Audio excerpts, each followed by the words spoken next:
શ્યામલાલજીની પત્નીના અવસાન પછી શ્યામલાલજીને બધાએ સલાહ આપી કે સુનિલ હજી ઘણો નાનો છે અને તેને માતાની જરૂર છે, તેથી તેમણે ફરીથી લગ્ન કરી લેવા જોઈએ.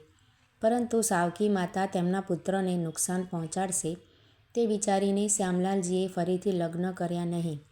તેમણે પોતાના પુત્ર સુનિલને એકલા જ ઉછેરવાનું નક્કી કર્યું અને તેમની અને તેમના પુત્રની વચ્ચે ક્યારેય કોઈ ત્રીજી વ્યક્તિને આવવા દીધી નહીં. આજે એ જ દીકરો જેને તેમણે આટલા પ્રેમ અને સંઘર્ષથી ઉછેર્યો હતો, તેણે તેમને આ હાલતમાં છોડી દીધા હતા. તે વિચારતી વખતે શ્યામલાલજીની આંખોના આંસુ રોકાતા ન હતા અને એમણે ક્યારેય કલ્પના પણ નહોતી કરી કે તેમનો દીકરો સુનિલ તેમને કોઈ ત્રીજા વ્યક્તિ માટે આટલો ત્રાસ આપશે. સુનિલ હવે તેના પિતાથી અંતર જાળવવા લાગ્યો. જો શ્યામલાલજી બીમાર પડે અને દવાની માંગ કરે તો સુનિલને આ બધું બિલકુલ ગમતું ન હતું. એક દિવસ સુનિલે કહ્યું, "પપ્પા, હવે હું તમારી અને આ ઘરની બધી જવાબદારી એકલો નહીં ઉપાડી શકું. તેથી જ મારે લગ્ન કરવા છે અને મને મારી સાથે ભણતી એક છોકરી સાથે પ્રેમ છે." આ સાંભળીને શ્યામલાલજી ખુશ થઈ ગયા અને બોલ્યા, "દીકરા, આ તો બહુ સારી વાત છે, પણ તું જે છોકરી સાથે લગ્ન કરવા માંગે છે તેને મારે એકવાર મળવું છે. મારે તેને જોવી છે કે તે છોકરી આપણા ઘરને લાયક છે કે નહીં. આ ઘરમાં એક સ્ત્રી ઘણા વર્ષે પગ મૂકે છે.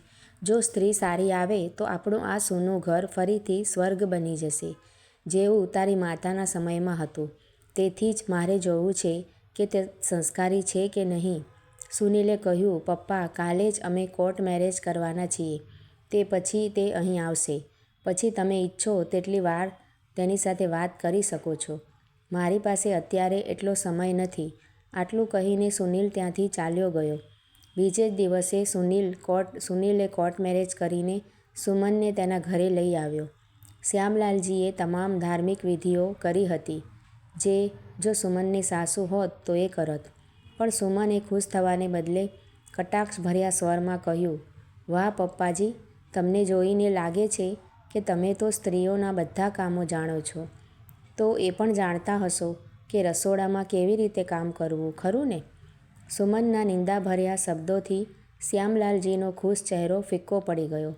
પણ તેમ છતાં તેઓ કશું બોલ્યા નહીં અને વિધિ પૂરી કરી.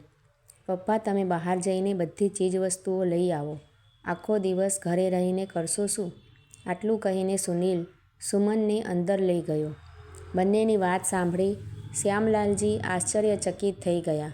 એક તરફ તેઓ વિચારી રહ્યા હતા કે વર્ષો પછી ઘરમાં લક્ષ્મીનો પ્રવેશ થયો છે અને બીજી બાજુ તેઓ વિચારી રહ્યા હતા કે ભગવાન, આ કેવી પરીક્ષા છે મારી. બસ આમ ને આમ એક વર્ષ વીતી ગયું અને સુમને એક પુત્રને જન્મ આપ્યો. હવે શ્યામલાલજી ખુશ થઈ ગયા કે હવે તો ઘરમાં નાનું બાળક આવી ગયું છે, એટલે એમના દિવસો સારી રીતે પસાર થઈ જશે.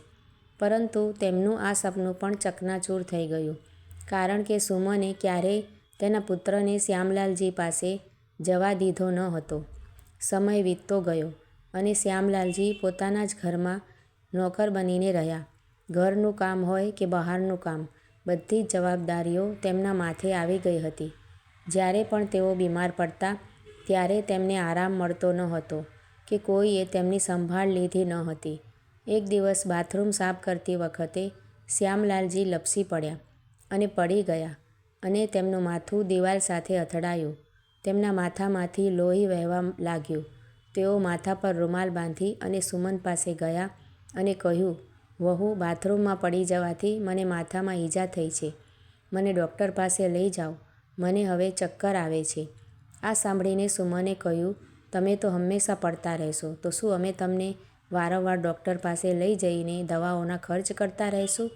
સુમને તેનો જૂનો દુપટ્ટો લાવી અને તેના દીકરાને આપ્યો અને કહ્યું, "જા બેટા, આ ડોસાને આપ, તે તેના માથા પર બાંધી દેશે." સંસ્કારે દુપટ્ટો લીધો અને શ્યામલાલજી પાસે ગયો અને કહ્યું, "આ લો દાદાજી, તમારા માથા પર બાંધો." શ્યામલાલજીએ રક્તસ્રાવ બંધ કરવા માટે તેમના માથા પર દુપટ્ટો બાંધ્યો. તેઓ દુઃખથી પીડાતા હતા, પરંતુ સુમનને તેમની હાલતની કોઈ ચિંતા ન હતી. જ્યારે સુનિલ સાંજે ઘરે આવ્યો ત્યારે સુમને તેને આખી ઘટના જણાવી. સુનિલ તરત જ તેના પિતાના રૂમમાં ગયો. ત્યાંનું દ્રશ્ય જોઈને તે ચોંકી ગયો. શ્યામલાલજી બેભાન અવસ્થામાં પડેલા હતા. તે તેમને ઝડપથી હોસ્પિટલ લઈ ગયો. તેમની સારવાર કરાવી અને તેમને ઘરે લઈ આવ્યો. ઘરે આવ્યા પછી સુનિલે ગુસ્સામાં સુમનને કહ્યું, સુમન, તું પાગલ થઈ ગઈ છે? પપ્પાના માથામાંથી સતત લોહી વહી રહ્યું હતું. જો રક્તસ્રાવ આમ જ ચાલુ રહ્યો હોત તો તેઓ મરી ગયા હોત. તે વિચાર્યું છે કે પછી શું થયું હોત?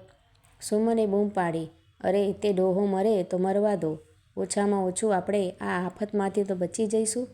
હવે જુઓ કે તેણે હોસ્પિટલમાં કેટલો ખર્ચ કરાવ્યો છે. હવે તો હું તેની પાસેથી આ ખર્ચ વસૂલ કરીને જ રહીશ. શ્યામલાલજી પોતાના રૂમમાં સૂઈ ગયા હતા.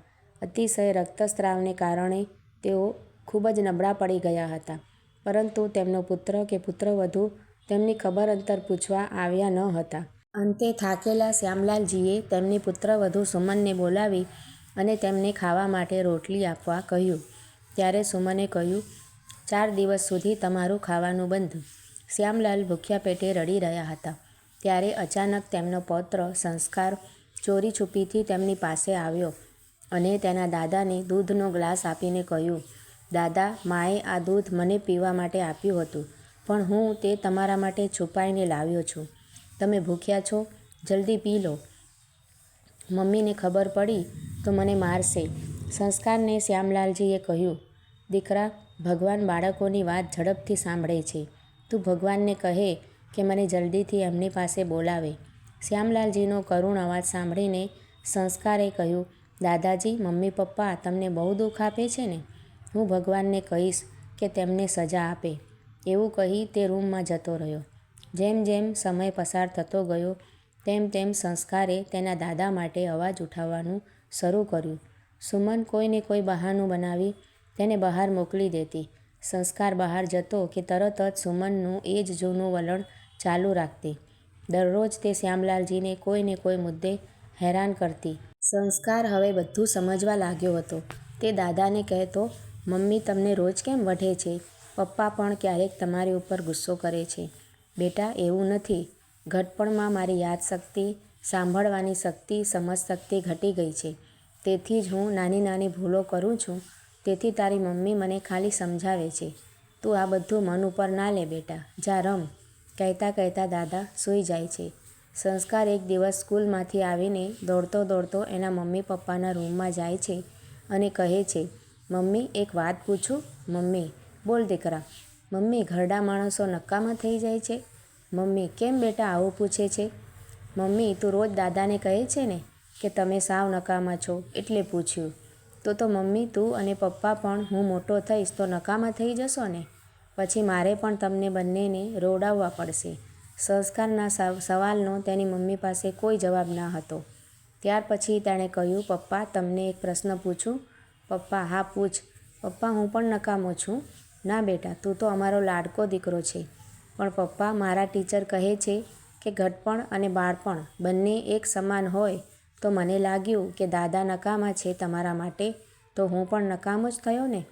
એમની સમજશક્તિ ઘટી ગઈ છે તો મારામાં તો હજુ આવી જ નથી. તો થયા ને અમે બંને સરખા. સંસ્કારના મમ્મી પપ્પા ઊભા થઈ જાય છે. હા પપ્પા, અમારા ટીચર એવું પણ કહેતા હતા કે વૃક્ષ ગમે તેટલું ઘરડું થાય તો ફળ ના આપે, પણ છાંયડો તો આપે જ છે. તો દાદા પણ એવું ઘરડું વૃક્ષ છે ને?